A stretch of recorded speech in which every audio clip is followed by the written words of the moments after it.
Tapi kalau boleh tahu emang dari bapak sendiri atau dari keluarga deh? Apa Yova pernah ngalamin KDRT mungkin? Oh, dulu emang sempat ngelihat kekerasan di dalam rumah tangga. Misalnya ngelihat berantem, teriak-teriakan gitu sering. Sampai yang kasar juga sempat ngelihat gitu, Kak.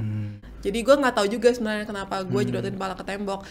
Dan gue ketemu sama satu cowok. Jadi ceritanya gue lagi jalan nih. Lagi jalan di lorong. Terus abis itu tiba-tiba gue dipanggil gitu. Terus abis itu dia tiba-tiba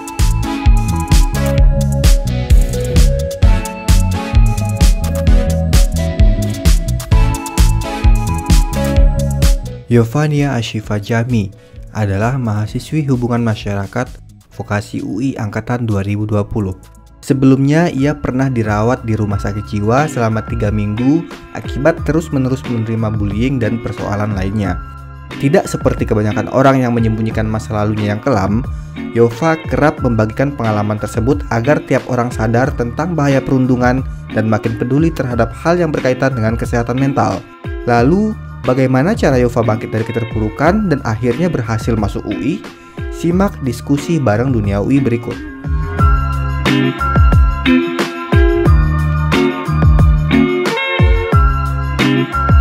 Selamat siang Yova. Selamat siang juga Kak Sanul. Agak formal ya.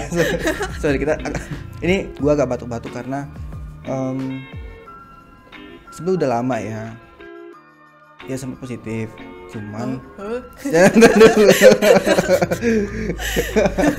agak deg-degan ya. Cuman udah negatif. Terus kata dokter gejalanya masih bisa ada sampai 3 bulan. Ya tapi udah aman kok insya Allah gitu ya. Oke. Langsung minum dulu bentar. Minum dulu. Takut haus. Enggak apa-apa. Oke, gue mulai deh. Kita bakal ngomongin soal kesehatan mental juga di sini dan itu adalah hal yang memang lagi Yova gaungkan kan sekarang gitu. Betul. Nah ngomong-ngomong soal kesehatan mental itu, terima kasih buat Get Wellness Soon yang udah nge-support Dunia UI untuk bikin acara ini dan dapat mengangkat tema seputar wellness, yakni tentang kesehatan fisik, mental atau intrapersonal dan sosial atau interpersonal. Jadi dulu gue kecil dari bayi sampai gue SD itu lahirnya ya sama bokap, ada nyokap gitu. Dan keluarga emang tinggal bareng. Tapi pas SD itu akhirnya nyokap sama bokap cerai untuk yang ketiga kalinya. Jadi kalau di Islam kan talak 3 tuh. Betul. Susah. Buat balik lagi tuh banyak syaratnya. Jadi itu udah cerai terakhir. Akhirnya ya udah gue dari SD harus ditinggal sama sosok ayah seperti itu. Artinya saat SD itu sebenarnya udah talak 3 gitu ya. Iya, betul. Yang kalau mau rujuk itu harus nikah lagi. Iya, betul. Kedua-duanya ya kan, nikah terus cerai lagi baru sama yang lama gitu kan. Iya, betul. Tahu gak kenapa kayak gitu? Ini agak out of topic ya. Mikir ini aja ya, logik aja, betul. Biar kayak ngerasain mendingan sama dia. Gitu. Bener itu. Gue juga awalnya nggak tahu itu ternyata dari segi agama emang bener kayak gitu. Tapi logiknya dapet gitu loh. Biar kayak kita nyoba dulu nih sama orang lain tanda kutip gitu ya, bukan berarti jahat ya. Cuman setelah nyoba sama orang lain kalau kita ngerasa cocok sama itu mungkin bisa lanjut. Tapi kalau nggak cocok kan, mending yang sebelumnya gitu. Tapi nggak rujuk tuh setelah itu. Nggak rujuk. Papa udah nikah lagi, tapi udah cerai lagi. Kalau mama udah nikah sampai sekarang masih nikah seperti itu. Masih sama suaminya. Ya ini nggak apa-apa ya teman-teman, kita ngebahas pribadi emang karena ini bukan info jurusan, bukan apa. Karena Yova di podcast kita sebelumnya emang dulu info jurusan itu bentuknya kayak gini, ngobrol. Gue kalau ngobrol ya kemana-mana, emang namanya ngobrol kan, denger dia cerita pribadi kadang penasaran juga nanya gitu kan. Nah kalau ini kan benar-benar kita pure ya emang ngomongin Yova gitu loh, jadi nggak apa-apa ya. Kalau emang ada yang sensitif nggak apa-apa bilang aja. Enggak gitu kan. Tapi Yova cukup tegar loh, ibaratnya SD udah ngerasain itu gitu segala macem. Tapi kalau boleh tahu emang dari bapak sendiri atau dari keluarga deh, apa Yova pernah ngalamin KDRT mungkin? Dulu emang sempat ngelihat kekerasan di dalam rumah tangga. Misalnya ngelihat berantem, teriak-teriakan gitu, sering sampai yang kasar juga sempat ngeliat gitu Kak. Jadi emang setiap mereka berantem gue selalu ada di sana gitu. Karena gue masih kecil juga kan, belum sekolah dulu. Jadi berantemnya udah dari gue kecil gitu.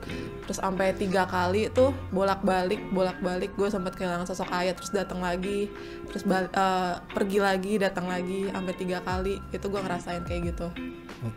Kalau kita maju ke zaman sekarang itu, Yova agak kesel gak tanda kutip sama bapak lu atau enggak, atau gimana? Enggak, justru gue dulu paling dekat sama ayah, paling dekat sama papa. Jadi justru pas ayah udah pergi, gue tuh kayak aduh sedih banget deh, kayak kehilangan sosok ayah, padahal gue deket banget sama ayah. Kalau dibandingin dulu pas masih satu keluarga, dibandingin dekatan mana sama papa atau sama mama, dekatannya sama papa gitu. Oke, paham. Kalau nggak gue tanyain itu, bisa salah paham, nanti dikira bapaknya yang nyebabin macem-macem gitu ya ke depannya. Menurut gue keduanya salah sih, salah di keduanya, dan gue sampai sekarang juga masih komunikasi baik sama papa, bahkan masih ketemu juga tiap bulan gitu kan. Tapi dari orang tua nggak apa-apa kan ya kita ngobrolin ini dikit gitu? Iya, nggak apa-apa, udah sering juga. Iya, sebenarnya udah ada juga kan, di mana-mana ada juga sebenarnya, cuma ya takut aja nanti yang nonton sensitif nih, soal netizen nggak tahu gimana persoalan segala macam. Aman kok guys, tenang.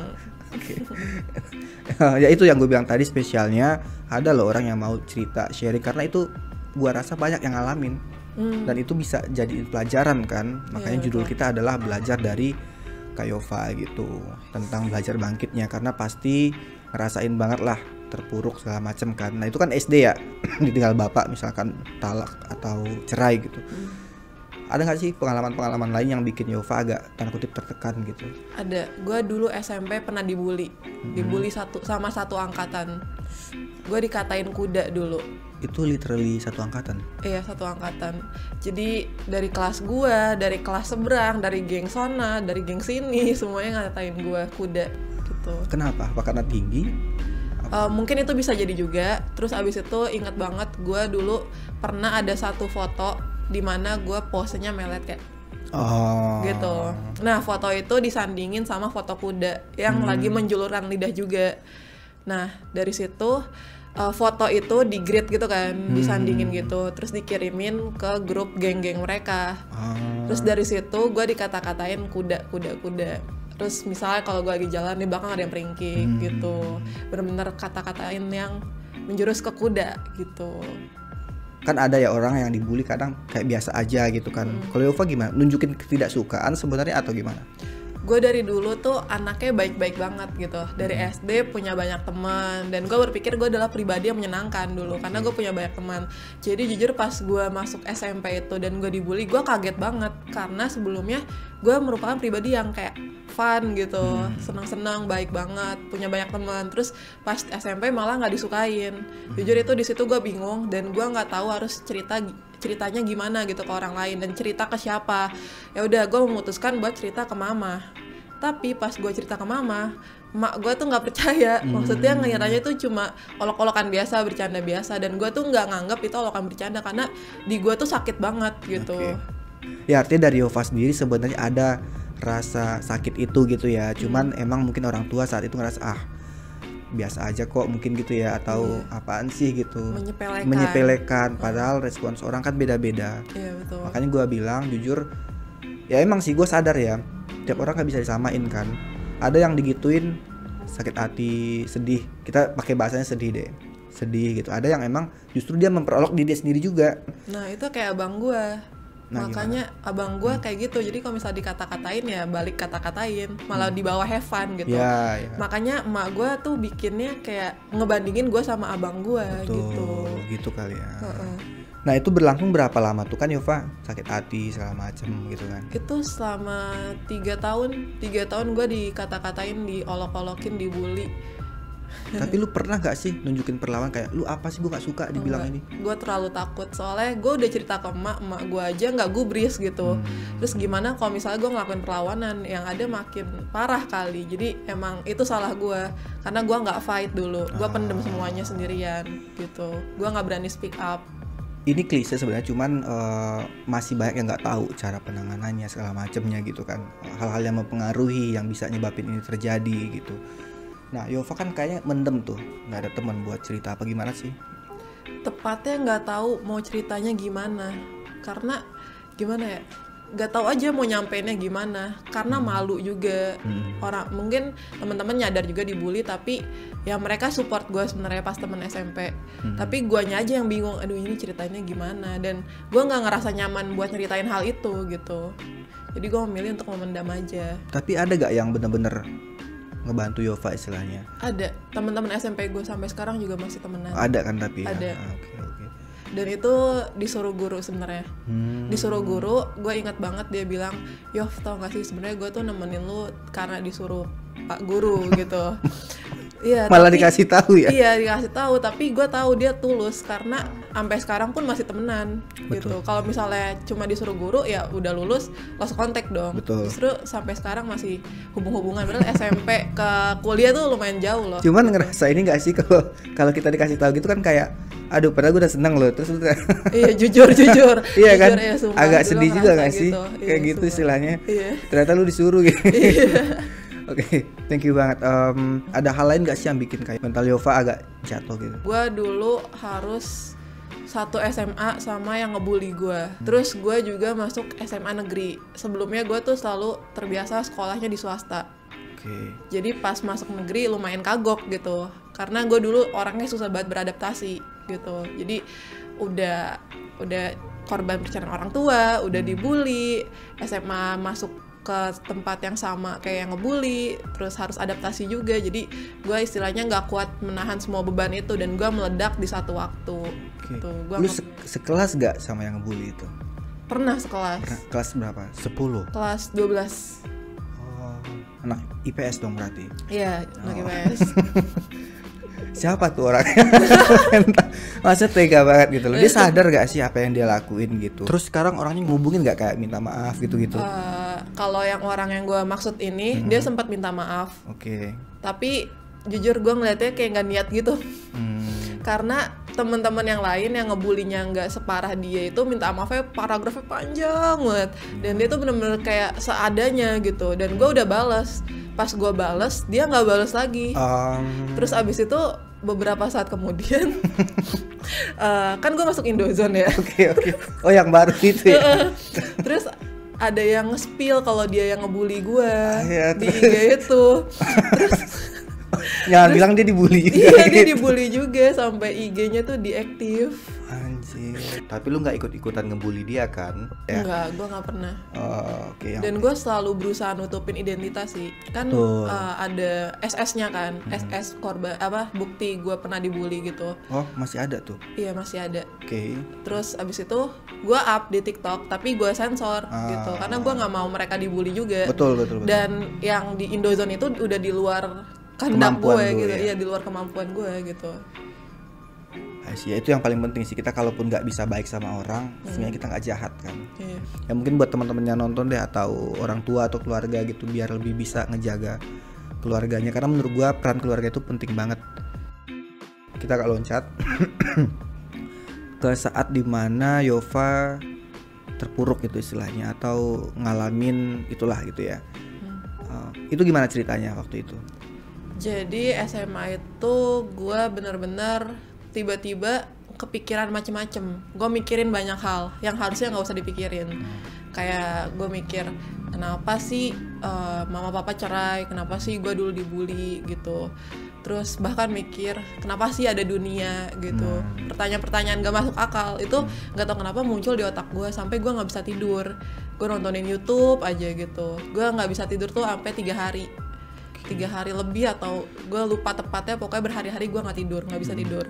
Akhirnya gue ketiduran dan gue bangun, gue tiba-tiba ngeblank total. Gue nggak sadarkan diri tanda kutip ya, bukan pingsan gitu. Bener-bener gue bangun halusinasi macem-macem, tiba-tiba bilang ke mama, ma itu wifi-nya ada alat penyadap gitu. Halusinasi tuh kayak memikirkan hal tidak ada, melihat hal yang tidak ada. Terus gue juga bilang kalau ayah tiri gue itu sebenarnya orang jahat gitu, ayah tiri gue orang Kristen gitu. Terus gue juga delusi itu menganggap diri gue itu orang lain. Gue menganggap diri gue itu putri kerajaan gitu, dan berbagai macam hal lainnya yang nggak masuk akal. gitu. Saat itu katanya Yova dibawa ke Tempat ruqyah. tempat ruqyah ya karena dianggap kerasukan. jin, gitu. Nah, terus sekarang pengalaman di rumah sakit jiwanya gitu. Kalau di sana sendiri gimana sebenarnya keadaannya? Wah, itu sih yang menarik. Jadi banyak banget yang bilang kalau rumah sakit itu serem, rumah sakit itu angker gitu, rumah sakit itu orang-orangnya parah-parah semua gitu. Dan itu sebenarnya cuma stigma-stigma dari masyarakat aja. Rumah sakit jiwa itu sebenarnya nggak sama sekali nggak menyeramkan. Justru rumah sakit jiwa adalah tempat yang sangat nyaman menurut gue, layaknya rumah sakit umum pada biasanya. Bahkan kegiatannya kayak kita bisa ngelakuin aktivitas seperti biasa gitu di situ, bahkan lebih produktif gitu.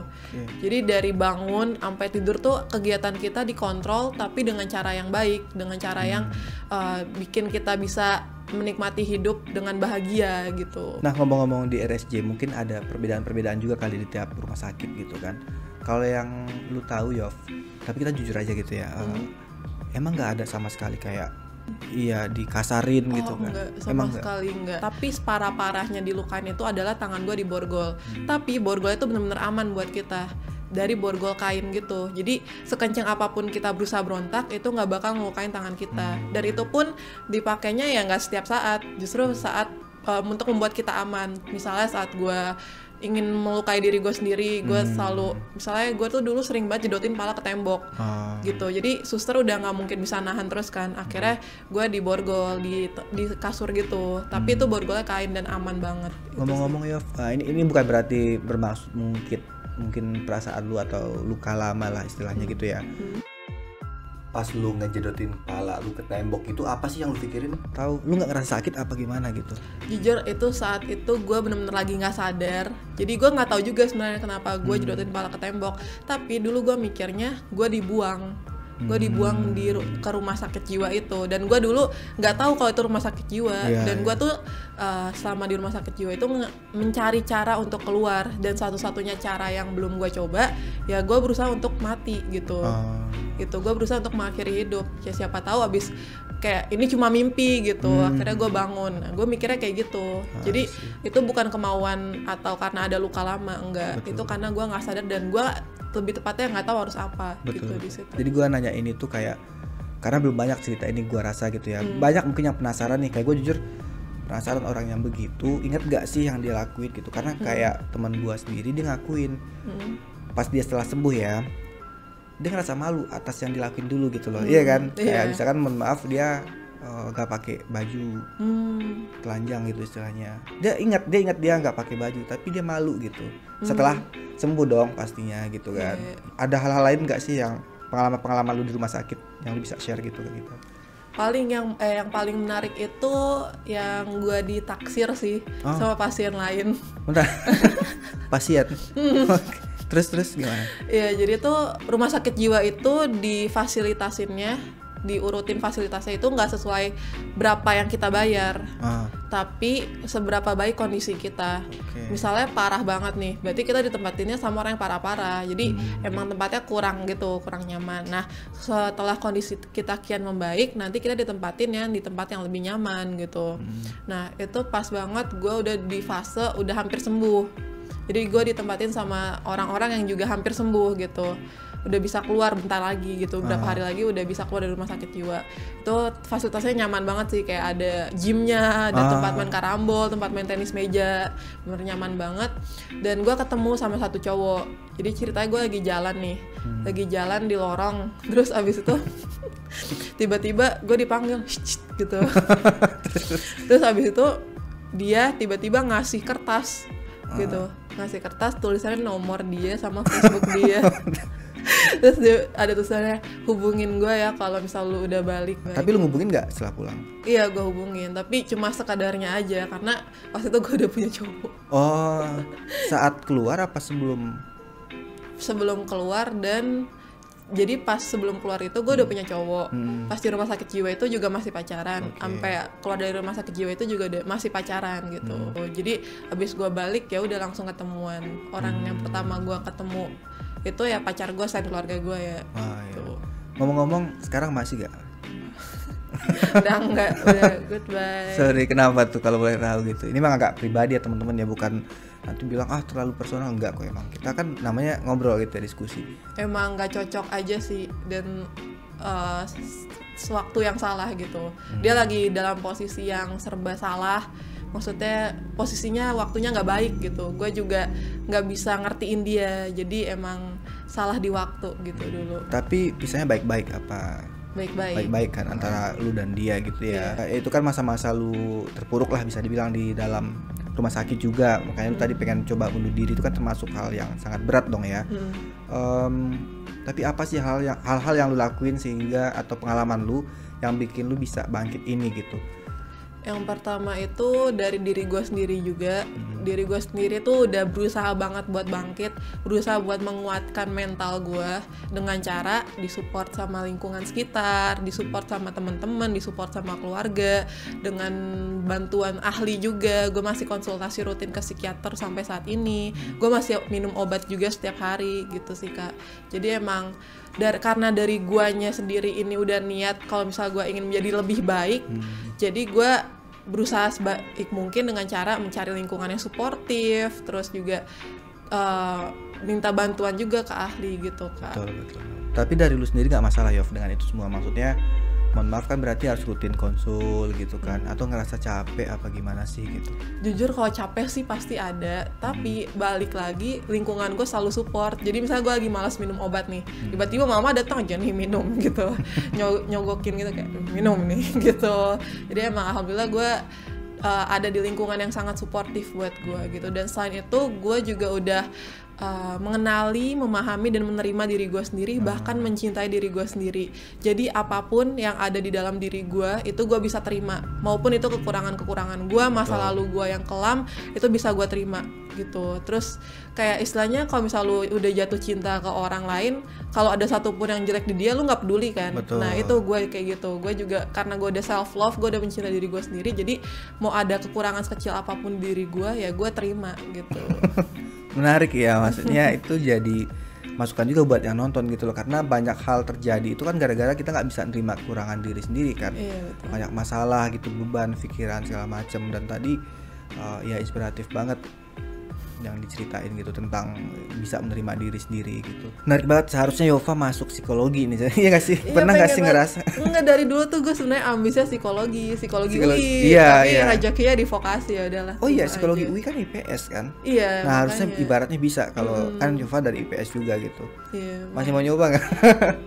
Sebenarnya pengen nih, tahun depan kan tahun terakhir gue nih.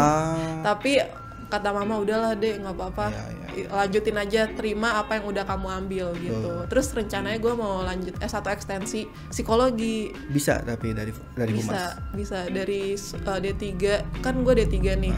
Terus gue coba cek di ya walaupun swasta sih, tapi nggak apa, yang penting gue kan nyari ilmunya kan, bukan nyari kampusnya gitu. Jadi bisa lanjut S1 ekstensi psikologi gitu. Bagus ya. Bener sih, apalagi kan vokasi cuma 3 tahun ya. Artinya tahun ini kan tahun kedua nih. Kalau nyoba lagi nanti kan udah mau lulus gitu loh ya kan. Kayak banget. Nanggung juga sih. Tapi ya balik lagi ke Yova gitu ya, ke lu ya. Gua mikir aja kalau lu bisa psikologi kan keren banget kan lu. Ngalamin juga dan kayak udah tahu istilah-istilahnya gitu loh gitu. Nah, ya ngomong-ngomong tentang kesibukan gitu ya. Lu sibuk apa aja emang sekarang? Kayaknya lagi banyak panggilan gitu ya buat sharing segala macem gitu. Gue sibuk yang kayak tadi lo bilang juga, gue sibuk misalnya diwawancara sama media atau diundang ke TV, lagi sibuk juga itu. Terus selain itu gue sibuk kuliah dan tentunya kepanitiaan sama organisasi gitu. Jadi gue lagi ada di BEM Vokasi UI, gue di Departemen Pengembangan Karir tepatnya. Terus gue lagi ngejalanin satu proker namanya UI Vocational Expo, tau nggak? Iya. Nah itu, gue jadi project officer-nya di situ. Nah betul. Jadi gue ngeliat CV lu gitu kan, kegiatan-kegiatan yang lu sedang lakuin malah. Itu gila sih, maksudnya keren banget gitu. Ya mohon maaf, ini kata gila maksud gue tuh bukan hal yang ini ya. Kita ngobrol supaya teman aja. Tapi gue ngeliat PO gitu kan, terus lu BEM. Ini katanya sih, maba yang masuk BEM itu berat banget karena lu kasarnya lu garda terdepan, lu yang disuruh-suruh kan buat macem-macem gitu. Itu keren banget sih istilahnya. kesibukan lu gitu kan. Nah tapi gimana Yov, lu ngerasain itu? Tertekan nggak sih sebenarnya kegiatan-kegiatan gitu? Enggak, justru gue menikmati walaupun kadang-kadang sambil ngeluh juga sih. Tapi gue balik lagi, gue nggak pernah nganggap itu beban. Jadi gue menikmati, gue menganggap ini, oh ya ini kan buat pengalaman gue yang berharga gitu. Pengalaman buat nanti gue di dunia kerja atau di dunia organisasi nantinya gitu. Jadi ya selain kegiatan-kegiatan tadi dulu ikut apa lagi emang? Selain itu dulu tuh gue pernah disuruh sama dosen gue, kebetulan ada mata kuliah namanya pengelolaan proyek dan ajang khusus. Itu tuh singkatnya disuruh bikin event gitu. Nah gue bikin event, terus tau gak, pas banget gue dapet tema kesehatan mental, pas banget kan. Nah gue semangat banget tuh, sumpah gue jadi PO juga tuh ditunjuk teman-teman gue, dan itu pas banget juga gue habis bikin TikTok yang viral, yang gue bilang yang masih suka ngatain pasien rumah sakit jiwa nih, lihat ada mantan pasien RSJ yang berhasil masuk UI. Nah yang itu, jadi gue sangat berapi-api tuh bikin namanya Pasti PR. Pasti itu singkatan dari patahkan stigma negatif kesehatan mental. Gitu. Pasti Jadi PR. Pasti PR. Nah itu kan event yang sebenarnya tugas akhir kuliah gue kan, tapi akhir-akhir ini gue mikir kayaknya ini bisa dilanjutin deh gitu, tapi harus di rebranding dari event ke komunitas. Jadi saat ini gue lagi ngejalanin jadi founder dari pasti.id, rebranding dari pasti PR itu. Jadi teman-teman yang mau join komunitas pasti.id, bentar lagi gue bakal open recruitment buat volunteer. Ayo kita patahkan stigma negatif kesehatan mental bersama-sama. Ayo kita patahkanlah semua stigma-stigma buruk itu, dan kita bakal bantu-bantu juga ODGJ nantinya. Jadi jangan lupa join ya. Oke, promosi gitu ya. Oke, tapi ngomong-ngomong Yov, syarat buat daftar itu gimana kira-kira? Kalau itu akan dikabari lagi, makanya follow @pasti.id. Siapa aja boleh datang, Siapa aja boleh datang, umum. Kita nggak ngelihat mental orang juga, maksudnya siapa aja boleh masuk. Tapi mungkin akan ada spesifikasi khusus buat psikologi, anak-anak psikologi. Jadi bisa bantu-bantu banget nih yang anak psikologi UI, ayo join. Ya betul, dibutuhin banget lah istilahnya anak psikologi, dan itu kan bagus banget buat nerapin ilmu yang didapat dari jurusannya ya. Ngomong-ngomong soal kesehatan mental gitu ya, karena lu udah promosi juga tadi, gue juga promosi dikit. Acara kita juga berlangsung karena disupport oleh GWS_OFC, NGO yang bergerak di bidang wellness juga, atau isu interpersonal dan intrapersonal serta kesehatan fisik. Jadi teman-teman buat lengkapnya mungkin bisa cek di Instagramnya @GWS_OFC. Kegiatannya udah berapa sekarang yang pasti itu? Pasti gue baru ngejalanin satu event itu, webinar nasional. Itu gue ngundang Sania Leonardo, tiktokers, dan dia juga penyintas bipolar. Terus ada juga dokter pribadi gue. Terus ada juga hostnya itu, dokter pribadi namanya Ahmad Saiful. Terus abis itu hostnya Irfan Hakim juga. Oke. Karena waktu itu lu diundang ya, dan lu minta tolong. Jadi orang-orang yang keren dong istilahnya. Di acara-acara lu itu gitu. Tapi ngomong-ngomong, apa sih yang lu harapkan dari, kan kalau kita lihat lu sibuk nih promosi, maksudnya menggaungkan tentang kesehatan mental gitu kan. Itu karena banyak platform kesehatan mental, tapi nggak ada platform yang ngebahas khusus untuk mematahkan stigma-stigma. Paling ngebahasnya tuh cuma kayak apa sih bipolar gitu, apa sih ini, apa sih itu gitu.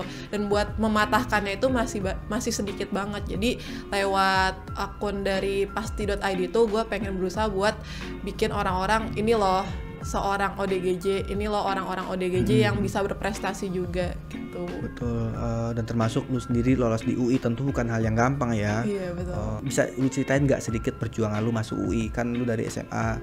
Berapa lama sih tadi di rumah sakit? 21 hari, tapi nggak masuk SMA-nya tuh 3 bulan, dari Desember, Januari, Februari, Maret, 4 malah, hampir 4 bulan. Hampir 4 bulan. Iya. Kenapa tuh? Karena yang tadi itu, jadi orang tua pas pertama kali gue ngeblank, gak sadar sama sekali kalau gue itu punya gangguan jiwa, sadarnya masuk kerasukan jin gitu.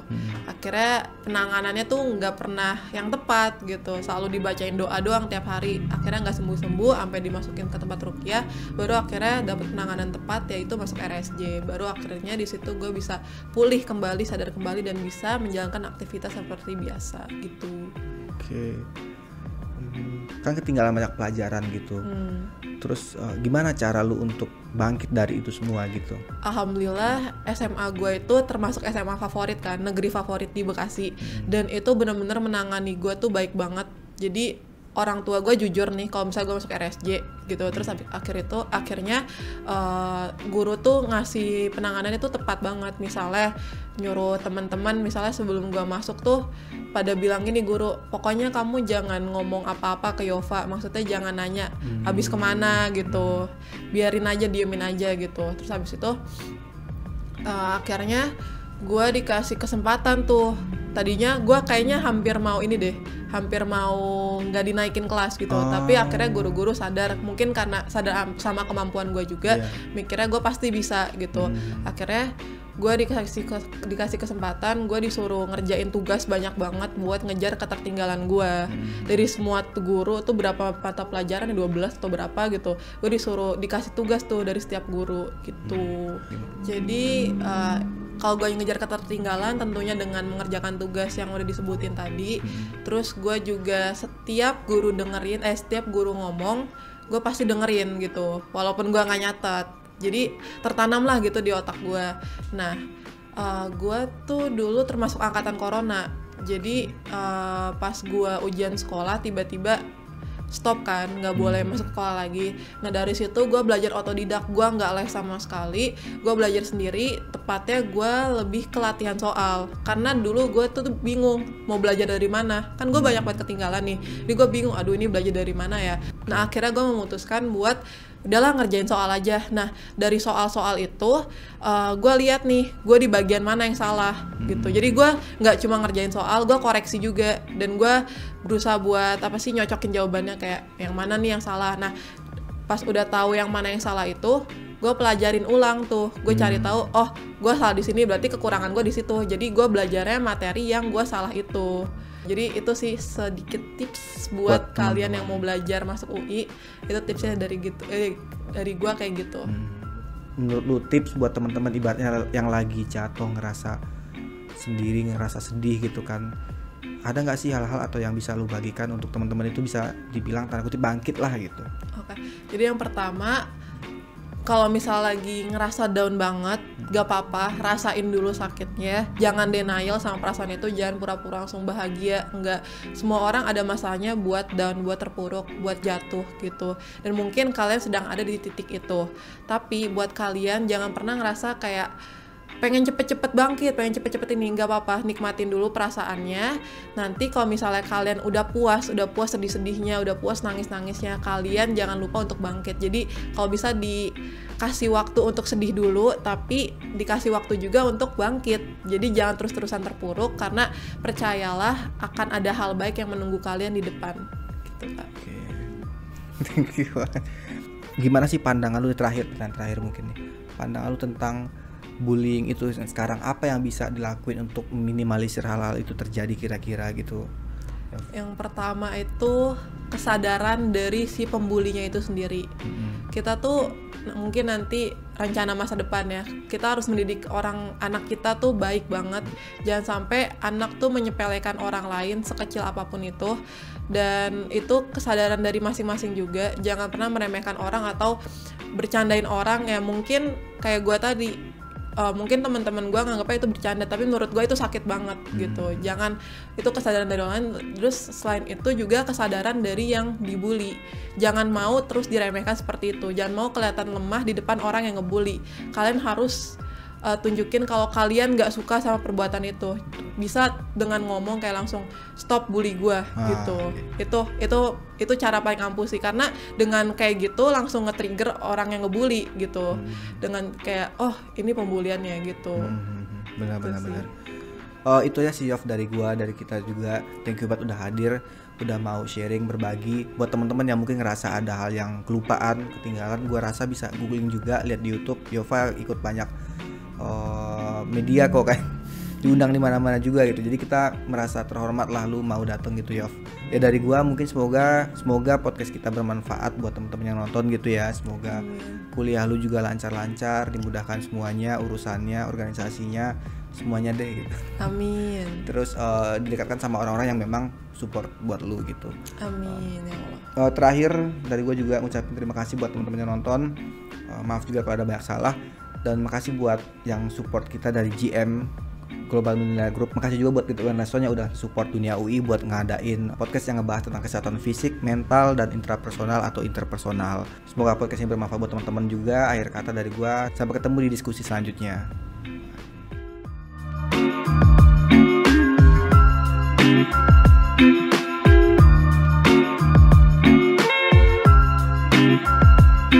Kelihatan kalau gua taruh sini, tapi mata gue paling ya. Oh mungkin pas gue ngomong dialin ke Oka gitu ya, dimainin aja nanti. Oh iya pasti. Oke.